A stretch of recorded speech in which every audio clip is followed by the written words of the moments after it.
Cérémonie de vœux également pour Marine Le Pen, c'était tout à l'heure, face à la presse. Marine Le Pen, qui est donc avec nous ce soir. Bonsoir, merci d'avoir accepté notre invitation. Depuis quelques jours, les plans sociaux font la une. Si vous étiez au pouvoir, que feriez-vous pour 6 francs? Est-ce que vous investiriez l'argent public dans cette entreprise? Monsieur, ça fait des mois, et même dès que nous avons été élus au Conseil régional, que nous avons défendu l'idée que la SNCF devait recapitaliser 6 francs.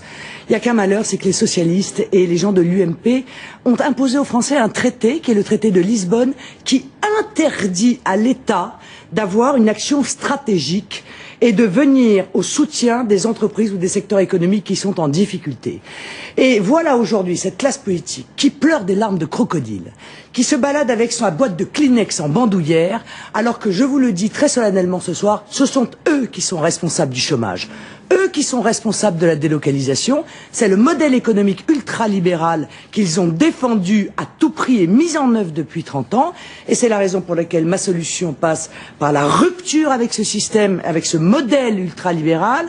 Il faut mettre la France à l'abri de la crise, et pour cela, il faut mettre en place un patriotisme économique et un patriotisme social. Pour vous, Marine Le Pen, l'État doit intervenir chaque fois qu'une grande entreprise est en difficulté et que des centaines d'emplois sont en jeu. Il faut d'abord que l'État mette en place les conditions pour que nos entreprises ne soient pas mises en concurrence déloyale avec des entreprises de pays étrangers. Il faut mettre un protectionnisme intelligent à nos frontières. Il faut nous préserver de cette concurrence déloyale. Nos entreprises ont des capacités fantastiques. Nos travailleurs sont les meilleurs du monde. Bon, mais moi, je veux acquérir cette compétitivité dont on nous parle tant grâce à le retour à la monnaie nationale, puisque c'est ça le gros handicap de notre économie, et pas grâce à des plans de rigueur successifs, dont le troisième est la TVA patronale que M. Sarkozy va mettre en œuvre, parce qu'elle n'est pas du tout sociale, elle est patronale. Je rappelle pour ceux qui nous écoutent, la TVA sociale, c'est une partie des charges qui pèsent sur l'emploi pour financer la protection sociale. On les transfère sur la TVA, en augmentant un peu la TVA. Vous êtes contre? Pourquoi? Non, oui, bien sûr. C'est la TVA patronale. Vous voyez, c'est le troisième plan de rigueur et le plus dur, et celui qui va être le plus terrifiant pour les classes populaires, pour les classes moyennes et pour les retraités.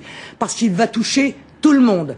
Imaginez quand même qu'ils envisagent... C'est pas une bonne chose d'alléger les charges sur l'emploi? Non, attendez. Ils augmentent de 3 points la TVA. C'est 15% d'augmentation de la TVA. Vous imaginez ce que ça va donner sur le pouvoir d'achat de ceux qui sont les plus modestes et qui les a aujourd'hui, et même les classes moyennes qui n'arrivent pas à s'en sortir. La réalité, c'est que l'allègement de charges ne sera pas sur les cotisations salariales, ce qui permettrait d'augmenter les salaires nets. Alors on dit que ce serait aussi sur les cotisations salariales. Oui, on dit. On souffle beaucoup, il faut bien le dire, dans un instrument assez long avec des trous qui s'appelle un pipeau. Bon, la réalité, c'est qu'il va y avoir un allègement de charges pour les grandes entreprises qui, d'ailleurs, se portent mal. Votre reportage vient de le montrer, hein, qui ont bien bénéficié de la crise financière, et pour cause, Monsieur Pujadas.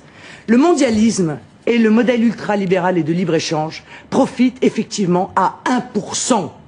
Ces 1%, c'est la caste politique, et ce sont leurs amis qui sont les grandes entreprises du CAC 40. Autre sujet, Marine Le Pen, vous rendrez hommage après-demain à Jeanne d'Arc, mais Nicolas Sarkozy vous grille la politesse puisqu'il le fera dès demain. Est-ce que vous appréciez le fait que lui aussi finalement s'approprie les symboles que vous défendez? Jeanne d'Arc appartient à tous les Français. Ça, c'est une première chose. Mais je vois bien que Nicolas Sarkozy court après moi. Et qu'il risque de vous manger la laine sur le dos. Il faut qu'il sache que j'ai des convictions plus fortes, que j'ai un cœur plus pur et que j'ai des jambes plus longues. Et par conséquent, il va avoir beaucoup de mal, je crois, à me rattraper. Vous ne craignez pas qu'il vous mange la laine sur le dos comme il l'a fait avec votre père en 2007? Je crois à l'honnêteté en politique. Je crois à la sincérité des convictions. Nicolas Sarkozy, chaque jour, démontre aux Français qu'il est dans une vision purement électoraliste, d'intérêt personnel, et qu'il a complètement oublié l'intérêt supérieur du peuple français. On l'a vu d'ailleurs avec cette TVA patronale qu'il va mettre en œuvre. Il vend son âme au marché financier, il vend son âme aux agences de notation, c'est son problème. Mais le pire, c'est qu'il vend aussi son peuple. Marine Le Pen, vous avez, face à la presse, tout à l'heure évoqué à nouveau le problème des 500 signatures pour vous présenter à la présidentielle.